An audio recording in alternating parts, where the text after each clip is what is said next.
Ian Bremmer, I want to start by asking you about Chinese President Xi Jinping's decision to skip the G20 summit in the capital. He went to Johannesburg for the BRICS summit.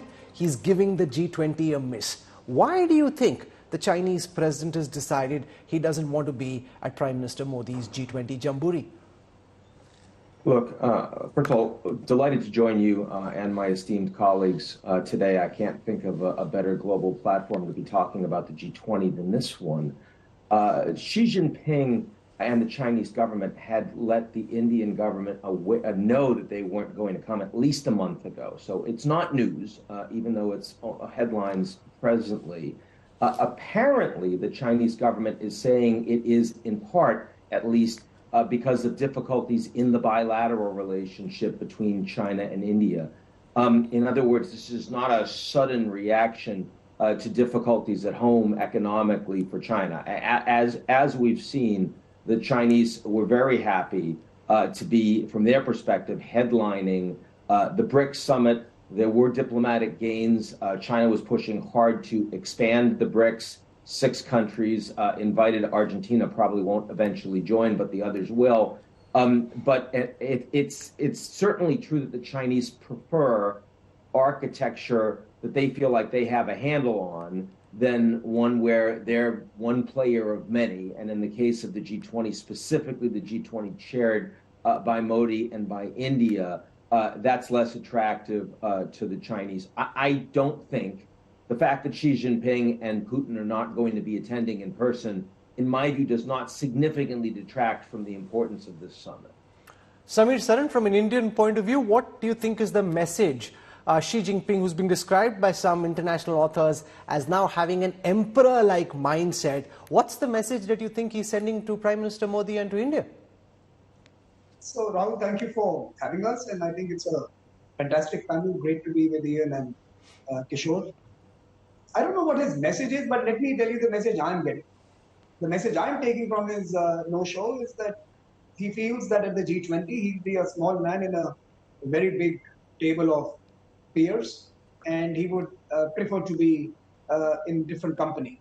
And I think it reflects on his own place in the world, his own assessment of his place in the world today, that he feels less comfortable in big rooms such as the G20. I would also argue that it's also as much about their own economic troubles and the China project, which is today far more shaky than it was even at the peak of the pandemic. The expectations that 2023 would see China resurgent and dominating the world once again has not proved true. And we know that there's more to hide than to bear as far as the Chinese story is going. And finally, the political project, the redrawing of the power structures in Asia, the political project that Xi Jinping has invested into, faces a big roadblock, and that roadblock is India. And I agree with Ian that he would possibly see this G20 edition as being even less embracive of his worldview than any other edition, and he has chosen not to come. But like he mentioned, his loss. The G20 is a process now. It is not based on the final meeting of the leaders. I think what the Indian presidency has done remarkably well, it has made every day of the G20 presidency count. It has had a normative impact on other global processes. And the one day without Xi would possibly be a good day for the world. Kishore Mehbubani, Xi Jinping has tried in his terms as president to be a player on the global stage. The G20 so far was seen as being important to him. In your reading, why is it that Xi is not coming? Does that in time to come then undermine the importance of the G20 as the primary platform where key international economic decisions were being taken so far? Well, I'm sure there are lots of reasons. Firstly, thank you very much for including me, my friends, Ian Bremmer and Samir Saran. Firstly, clearly, I think as Ian was also said, this is an indication that relations between China and India still remain very troubled. And I can tell you, by the way, that we in Southeast Asia are very worried about this, because for us, the future of Asia depends on good relations between China and India. And the better the relations are, the better for Southeast Asia. The more difficult the relations are, they're not so good for Southeast Asia. So that clearly is one indicator. But the second point here is that, I was in Bali last year, a few days before the G20 meeting in Bali, and President Jokowi, the host, invited me for breakfast. And when he asked me at the breakfast and said, what should I try to accomplish at the G20 meeting in Bali a year ago? I said to him, President Jokowi, if you can organize a good meeting between President Xi Jinping and President Joe Biden, the world will be very grateful to you because, at that time, as you know, relations between US and China were extremely bad, and there weren't even all these visits that have taken place since then, of Blinken, Yellen, and so on and so forth. And I said to him, if you can organize a good meeting between Joe Biden and Xi Jinping, the world will be grateful to you. And he said to me, don't worry. I've given them the best room in Bali for this meeting.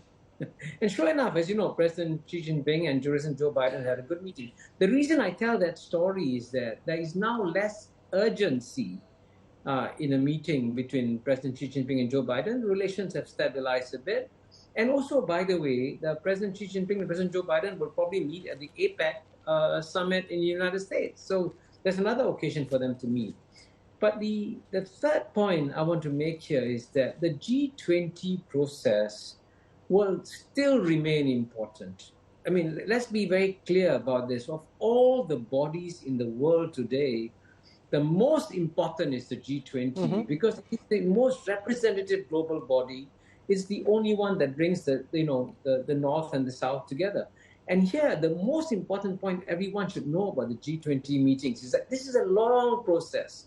This is part of a restructuring of the world order. We have to readjust the amount of power that the West has in the global scene and bring it down to a level commensurate with 12% of the world's population.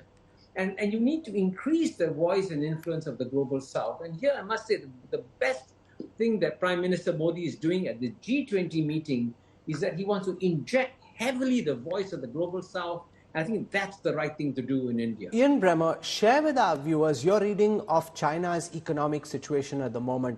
We saw unemployment amongst the youth hit 21% in June, after which data went black. One sense is that this is an economic wobble. The other is, with what's happened with Country Garden and other companies in the real estate sector, China could be facing its most serious economic crisis. What's your reading of just how bad the economic situation in China is, Ian? Well, I think the situation is, of course, very troubling. And internally in China, they're spending a lot of time trying to figure out how much stimulus they should engage in without just creating more bubbles, as they feel like they have historically. The approach is incremental.